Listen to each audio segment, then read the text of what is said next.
ये वीडियो सिर्फ reel addiction के बारे में नहीं है, बल्कि अगर आपको लगता है कि आपकी लाइफ की खुशी दूसरी चीज़ों पर डिपेंड है तो ये आपके लिए है। रील एडिक्शन एक ऐसी हैबिट है जिसमें हम इंस्टाग्राम, यूट्यूब शॉर्ट्स या टिकटॉक जैसे ऐप्स पे शॉर्ट वीडियोस देखते देखते बहुत ज़्यादा टाइम इन्वेस्ट करते हैं। ये रील स्पेशली डिज़ाइन की गई होती है फास्ट, एंगेजिंग और एंडलेस, ताकि तुम्हें सिर्फ कुछ सेकंड में एंटरटेनमेंट मिल जाए। हर स्वीप पे ब्रेन को कुछ नया और एक्साइटिंग मिलता है, जिससे डोपामाइन रिलीज होता है और एक साइकिल शुरू हो जाता है इंस्टेंट प्लेजर की। धीरे धीरे यह हैबिट इतनी स्ट्रांग हो जाती है कि फोकस, प्रोडक्टिविटी, स्लीप और मेंटल हेल्थ तक इफेक्ट होती है। हमें खुद भी नहीं पता चलता कि कितने घंटे निकल गए स्क्रॉलिंग में। Video based on 7 factors of real addiction. Number 1 is dopamine rush, instant pleasure. Dopamine एक न्यूरोट्रांसमीटर है जो ब्रेन के अंदर रिवॉर्ड मैसेज की तरह काम करता है। जब भी तुम्हें कोई छोटी सी खुशी मिलती है, जैसे फेवरेट फूड खाना, गेम जीतना या कोई फनी रील देखना, तो तुम्हारा ब्रेन डोपामाइन रिलीज करता है। ये रिलीज तुम्हें इंस्टेंट प्लेजर या एक हाई देता है, जिससे तुम्हें लगता है कि अब मूड लिफ्ट हो गया। रील्स में डोपामाइन रश और भी स्ट्रॉन्ग होता है क्योंकि हर स्वीप एक सरप्राइज फैक्टर होता है। तुम्हें नहीं पता अगली रील कैसी होगी और यही अनसर्टेनिटी ब्रेन के लिए गैम्बलिंग जैसी होती है। जब कुछ अच्छा मिलता है तो डोपामाइन ज्यादा रिलीज होता है और तुम्हारा ब्रेन इस क्विक रिवॉर्ड को याद रख लेता है, और इसका रिजल्ट तुम्हें हर बार स्वीप करने का मन करता है क्योंकि ब्रेन को उस इंस्टेंट हिट ऑफ प्लेजर की क्राइविंग होती है। प्रॉब्लम यह है कि डोपामाइन के छोटे छोटे ब्रेस्ट्स एडिक्टिव बन जाते हैं। तुम्हारा ब्रेन सीख लेता है कि reels is equal to quick happiness, और धीरे धीरे तुम रियल लाइफ चीजों से पेशेंस लूज करने लगते हो। मतलब जैसे कि लंबी किताबें पढ़ना, लॉन्ग कन्वर्सेशन करना या कोई डीप फोकस काम करना तुम्हें बोरिंग लगता है क्योंकि ब्रेन अब सिर्फ इंस्टेंट ग्रेटिफिकेशन का आदी बन चुका है। Number 2, endless scroll, no finish line. Endless scroll social media का एक सबसे पावरफुल ट्रिक है जो लोगों को हुक करके रखती है। नॉर्मली हमारा ब्रेन उन चीजों को पसंद करता है जिनका एक बिगिनिंग और एक एंड हो, जैसे एक बुक का चैप्टर कंप्लीट करना, एक मूवी को एंड तक देखना या फिर एक न्यूज आर्टिकल समझना। ये एंडिंग हमें सेंस ऑफ क्लोजर देता है और नेचुरली स्टॉप करने का सिग्नल मिलता है। लेकिन रील्स में ऐसा नहीं होता है। जैसे ही एक रील खत्म होती है तुरंत दूसरी शुरू हो जाती है। स्ट्रीम इनफाइनाइट लगती है क्योंकि ब्रेन को क्लोजर ही नहीं मिलता, वो स्टॉप करने का सिग्नल नहीं देता और आप ऑलमोस्ट ऑटोमेटिकली स्वीप करते रहते हैं। इस डिजाइन को और ज्यादा एडिक्टिव बनाता है कंटेंट का अनप्रेडिक्टेबल होना। कभी रील हिलेरियस होती है, कभी शॉकिंग या इंस्पायरिंग, और कभी बोरिंग। यही रेंडमनेस बिल्कुल स्लॉट मशीन जैसी काम करती है। आपको कब रिवॉर्ड मिलेगा ये पता नहीं होता, लेकिन अगली स्वीप में कुछ और एक्साइटिंग मिलने की पॉसिबिलिटी आपको एंगेज रखती है। हर स्वैप एक गैम्बल जैसा फील होता है और ब्रेन नेक्स्ट हिट के पीछे भागता रहता है। ये स्मूथ और नेवर एंडिंग फ्लो एक ट्रांस लाइक स्टेट क्रिएट करता है जहां आपको टाइम का पता ही नहीं चलता क्योंकि कोई नेचुरल ब्रेक नहीं है। माइंड अब रुककर ये सोचता ही नहीं कि अब मुझे स्टॉप करना चाहिए। क्यूरियोसिटी कंट्रोल ले लेती है, अब बार बार स्टॉप करने को डिले कर देते हो। आखिर में यह एक पावरफुल लूप बन जाता है जहां एंडलेस नोवेल्टी आपके ब्रेन को ओवर स्टिमुलेट करती है, स्टॉप करने की एबिलिटी कम कर देती है और आपको उससे ज्यादा कंज्यूम करवाती है जितना आपने सोचा था। एंडलेस स्क्रॉल टाइम को ब्लर कर देता है, अटेंशन को छोटे छोटे फ्रेगमेंट्स में तोड़ देता है, और जितना ज्यादा आप यूज करते हो उतना ही मुश्किल हो जाता है कंट्रोल करना। Number 3, personalised algorithm. Social media apps और रील्स एडिक्टिव है सिर्फ एंडलेस स्क्रॉलिंग की वजह से नहीं, बल्कि एक हिडन चीज की वजह से, पर्सनलाइज्ड एल्गोरिदम, जो बैकग्राउंड में साइलेंटली काम करता है। हर बार जब तुम किसी वीडियो पे लाइक, शेयर, कमेंट करते हो या सिर्फ थोड़ा ज्यादा टाइम देखकर पॉज करते हो, तो ऐप आपके बिहेवियर को रिकॉर्ड करता है और तुम्हें वही कंटेंट देता है जो तुम्हें पसंद है। जितना ज्यादा डाटा ये आपसे कलेक्ट करता है उतना ही ये स्मार्ट होता है। रैंडम रील्स दिखाने के बजाय ये तुम्हें वही दिखाता है जो तुम्हारे लिए ट्यूटोरियल मेड लगता है। पर्सनलाइज्ड एल्गोरिदम बोर्डम को किल कर देता है। नॉर्मली अगर कोई चीज पसंद ना आए तो हम बोर होते हैं और आगे बढ़ जाते हैं, लेकिन यहाँ बोरिंग चीज दिखती ही नहीं। एल्गोरिदम फिल्टर करके तुम्हें वही शुरू करता है जो तुम्हारी पसंद है, और यही चीज तुम्हारा ट्रैप बन जाता है। ये तुम्हारी अटेंशन कंट्रोल करती है, तुम्हारी हैबिट शेप करती है और तुम्हें स्क्रॉलिंग की आदत बना देती है।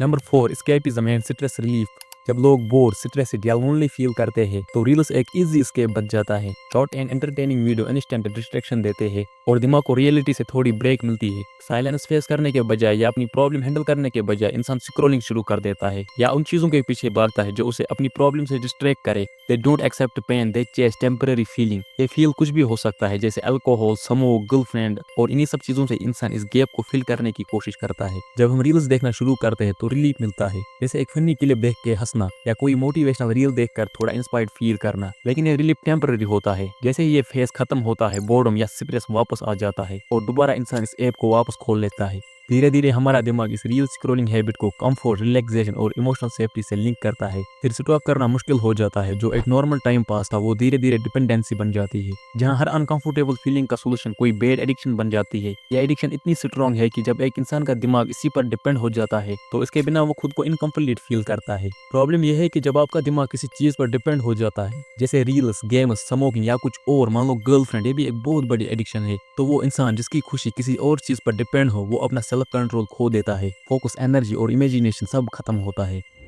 Number 5, social validation. इंस्टाग्राम या कोई भी सोशल मीडिया ऐप एडिक्टिव इसलिए है क्योंकि इंसान सोशल वैलिडेशन के पीछे भागता है। Human beings naturally social creatures है। हमारी साइकोलॉजी इस तरह बनी है कि दूसरे लोगों की फीडबैक और एक्सेप्टेंस हमारे लिए इंपॉर्टेंस रखती है।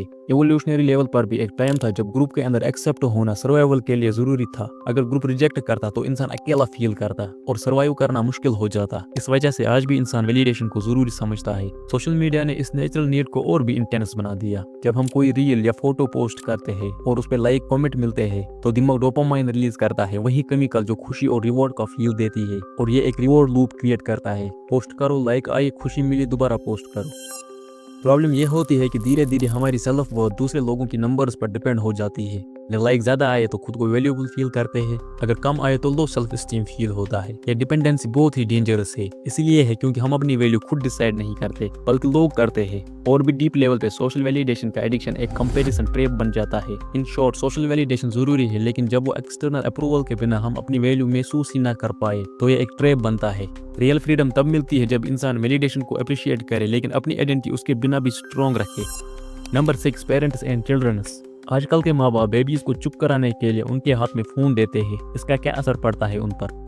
बच्चों का ब्रेन अभी डेवलपिंग स्टेज में होता है, स्पेशली वो पार्ट जो फोकस, पेशेंस और इमोशन कंट्रोल करते हैं। जब छोटे छोटे बच्चे रील्स या शॉर्ट वीडियोस बहुत ज्यादा कंज्यूम करते हैं तो उनका दिमाग क्विक स्टिमुलेशन का आदत डाल लेता है। पढ़ाई, रीडिंग, खेल कूद या कोई भी मेहनती काम पेशेंस और लंबी अटेंशन मांगती है। लेकिन उन बच्चों के लिए यह मुश्किल हो जाता है जिन्हें क्विक स्टिमुलेशन की आदत पड़ गई हो। उन्हें कंसंट्रेशन, इंटरेस्ट मेंटेन करना बहुत ही मुश्किल लगता है। साथ ही क्रिएटिविटी और इमेजिनेशन भी इफेक्ट होती है। अपना दिमाग यूज करने के बजाय बच्चे वही लाइफ अडॉप्ट करने की कोशिश करते हैं जो सोशल मीडिया पे वो देखते हैं। इससे इमोशनल लेवल पर भी उन बच्चों पर बैड इफेक्ट पड़ता है। मतलब इमोशनल लेवल पर भी शॉर्ट वीडियोस का बड़ा इफेक्ट होता है और उनकी स्लीप साइकिल भी डिस्टर्ब होती है। ब्रेन ओवर स्टिमुलेटेड हो जाता है, मेलाटोनिन उनके अंदर कम बनता है और बच्चे टायर्ड, इरिटेटेड फील करने लगते हैं। धीरे धीरे ये साइकिल उनकी लर्निंग, सोशल लाइफ और इमोशनल हेल्थ को डैमेज करता है। मतलब यह है कि रील सिर्फ एंटरटेन नहीं करती बल्कि बच्चों के दिमाग की रीवायरिंग ऐसे करते हैं जिससे फोकस, पेशेंस और इमोशंस पे नेगेटिव असर पड़ता है। Number 7, short and fast content. Reels normally सिर्फ 15 से 60 सेकंड की होती है। देखने में इजी, टाइम भी कम लगता है और ब्रेन को ज्यादा फोकस से एफर्ट करने की जरूरत भी नहीं पड़ती। ब्रेन तो ऑलरेडी क्विक एंटरटेनमेंट ढूंढता है, रील्स में ये आसानी से मिलता है। जैसे कोई स्टोरी, जोक या ट्रेंड कुछ ही सेकंड में मिल जाता है। इसलिए इस लूप में आप लगातार स्क्रॉल करते रहते हैं। धीरे धीरे यह हैबिट ब्रेन को ट्रेन कर देती है कि वो फास्ट रिवॉर्ड को प्रेफर करे। इससे पेशेंस कम हो जाता है लंबी एक्टिविटीज के लिए, जैसे कि पढ़ाई, फोकस्ड काम या डिटेल्ड वीडियो। इसलिए शॉर्ट कंटेंट इतना एडिक्टिव होता है। ये आपको तुरंत सेटिस्फेक्शन देता है लेकिन कंसिस्टेंसी के लिए टॉलरेंस कम कर देती है। तो ब्रो, आई होप मैंने जो कहा वो आपने अंडरस्टैंड किया होगा। अगर आप आजकल की दुनिया में एक्टिव रहना चाहते हैं, मतलब कोई भी चीज जो आजकल की दुनिया में हो रही है वो आपको डिस्टर्ब ना करे, तो आपको हमारे साथ जुड़ना चाहिए। इसके लिए आपको कुछ नहीं, बस चैनल को सब्सक्राइब कर दो और वीडियो को लाइक कर दो। तो अब हम मिलते हैं आपसे अगली वीडियो में, तब तक के लिए दीजिए हमें इजाजत। अल्लाह हाफिज।